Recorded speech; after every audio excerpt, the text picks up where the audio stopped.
Assalamualaikum warahmatullahi wabarakatuh. Saya Kasmiati dengan NPM 1981-4005. Di sini saya akan mempresentasikan hasil tugas saya. Yang pertama yang kita harus ketahui adalah penghuni isi rumah tersebut ada beberapa orang dan terdiri dari siapa aja. Nah, di sini saya menjelaskan siapa aja yang ada di dalam rumah tersebut. Yang pertama ada ayah, kedua ibu, ketiga dua anak perempuan, keempat ialah pembantu. Ayah bekerja di kantor, sedangkan ibu mempunyai usaha yaitu usaha jahit. Dua anak perempuan masih sedang bersekolah, dan pembantu tugasnya untuk membersihkan segala isi rumah. Selanjutnya adalah menentukan aktivitas dari pelaku rumah tersebut dan kebutuhan ruang yang dibutuhkan. Misalnya kayak tidur, aktivitasnya tidur, sholat, mandi, makan. Berarti ruang yang dibutuhkan adalah ruang tidur, musola, kamar mandi, dan ruang makan. Begitu juga seterusnya seperti ibu, anak perempuan, keduanya, dan pembantu. Selanjutnya adalah analisa kebutuhan ruang. Seperti tidur, membutuhkan ruang tidur, makan membutuhkan ruang makan, sholat membutuhkan ruang untuk sholat, dan begitu seterusnya sampai kebutuhan yang dibutuhkan seisi rumah itu terpenuhi. Selanjutnya adalah menentukan besaran ruang. Di sini yang pertama yang kita akan tentukan ialah besaran ruang terhadap pelaku. Yang pertama yang akan kita sebutkan adalah ruang tamu. Ruang tamu itu terdiri dari siapanya akan melakukan ruang di dalam ruang tersebut.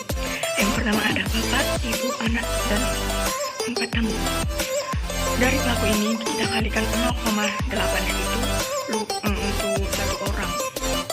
Jadi misal di dalam ruangan tersebut ada 6 orang, maka kita akan kalikan 0,8 dan hasilnya adalah 4,8 meter persegi.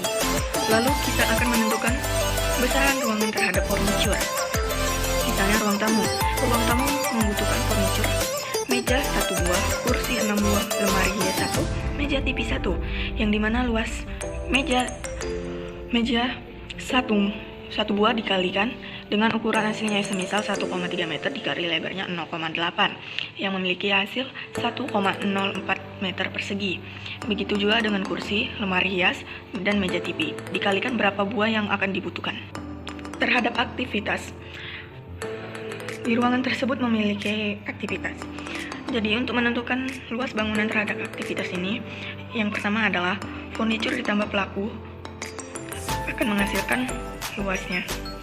Nah, untuk ruang tamu kan sudah kita dapat dari untuk pelakunya adalah 4,08 meter persegi. Lalu untuk luas terhadap furniturnya ini kita tambahkan dulu. Ini akan kita tambahkan dulu semuanya. Lalu kita akan kita dapatkan ialah 6,226 meter persegi.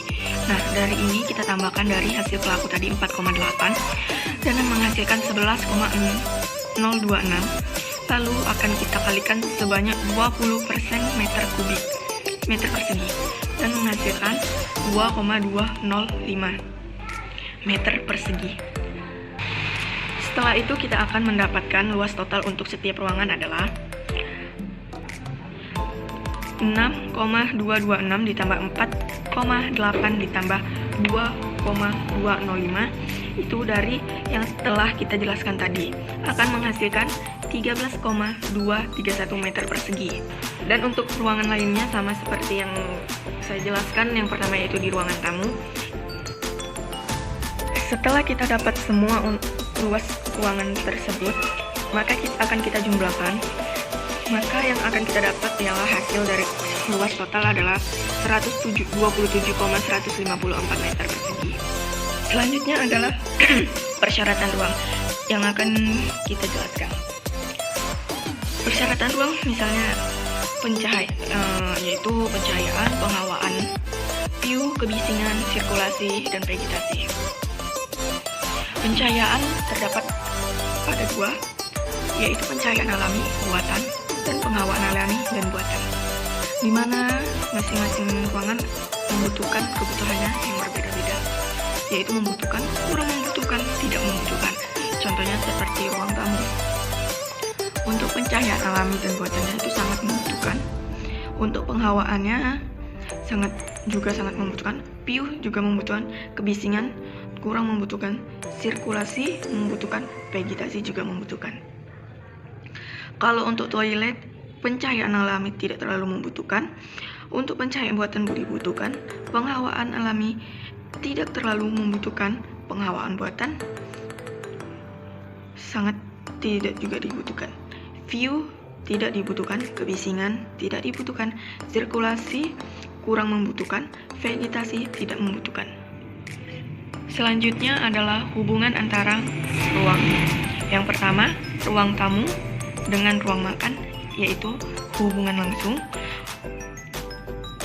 Sedangkan ruang tamu dengan garasi adalah hubungan tidak langsung. Sedangkan ruang tamu dan ruang sholat merupakan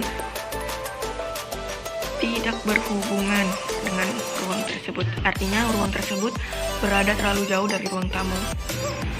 Ini merupakan sirkulasi kegiatan manusia yang akan bergerak di dalam rumah tersebut. Contohnya ayah.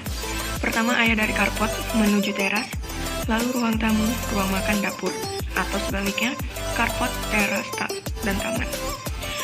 Sedangkan ayah juga bisa dari carport menuju ke kantor, dari ruang makan langsung ke musola tempat wudhu, dari dapur bisa menuju ke gudang.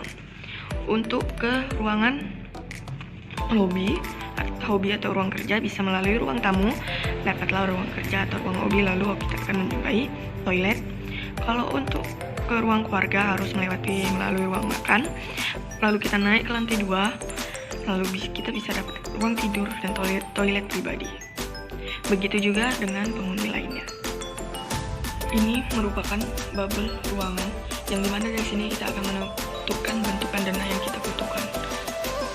Ini merupakan analisa kondisi data dan lingkungan, di mana set berada di Jalan Pengabdian Bandar Setia, Kecamatan Percetuan, Kabupaten Deli Serdang, Kelurahan Bandar Setia, dengan luasan 300 meter persegi. Batasan utara ruko, timur tanah kosong dan permukiman, barat permukiman, selatan permukiman. Untuk ISD jalannya ialah 3,5 meter. Untuk ADB-nya ialah 180 meter persegi. Kondisi eksistensi di sekitar tempat. Di sebelah utara site terdapat ruko dengan 2 lantai dan sebuah jalan kecil atau gang. Lalu di sebelah barat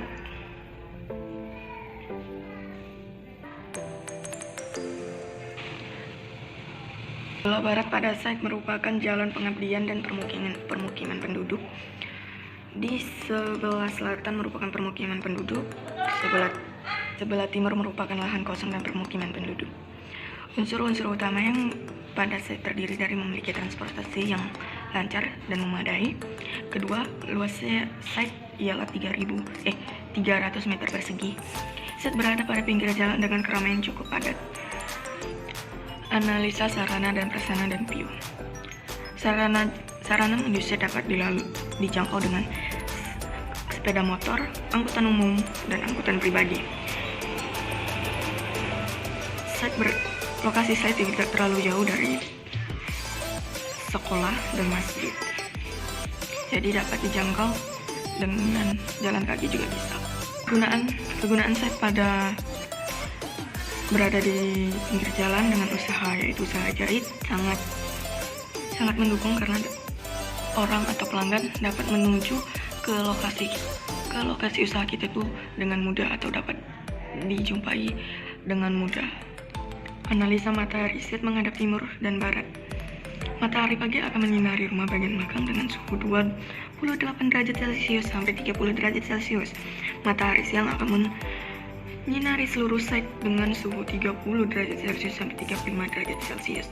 Matahari sore akan menyinari rumah bagian depan dengan suhu 30 derajat Celcius sampai 33 derajat Celcius. Analisa vegetasi. Site merupakan lahan kosong yang ditumbuhi oleh ilalang ataupun rumput-rumput liar. Di depan site terdapat 2 pohon yang cukup tinggi. Ini merupakan denah lantai 1 dengan lebar 15 meter dengan panjang 20 meter. Luas lantai 1 ini ialah 121 meter persegi. Sedangkan untuk lantai 2 luasnya 63 meter persegi. Ini merupakan potongan AA dan potongan BB, di mana saya akan memakai menggunakan atap setengah pelana. Tinggi bangunannya adalah 3,60 meter. Ini merupakan tampak kanan dari bangunan tersebut, di mana saya menggunakan atap seng. Lalu ini merupakan atap kiri. Kalau ini bukanlah atap, cuman bagian dinding yang dilapis oleh bagian kayu untuk finishing ya. Ini merupakan atap kanan, atap belakang, tampak belakang, dan tampak depan.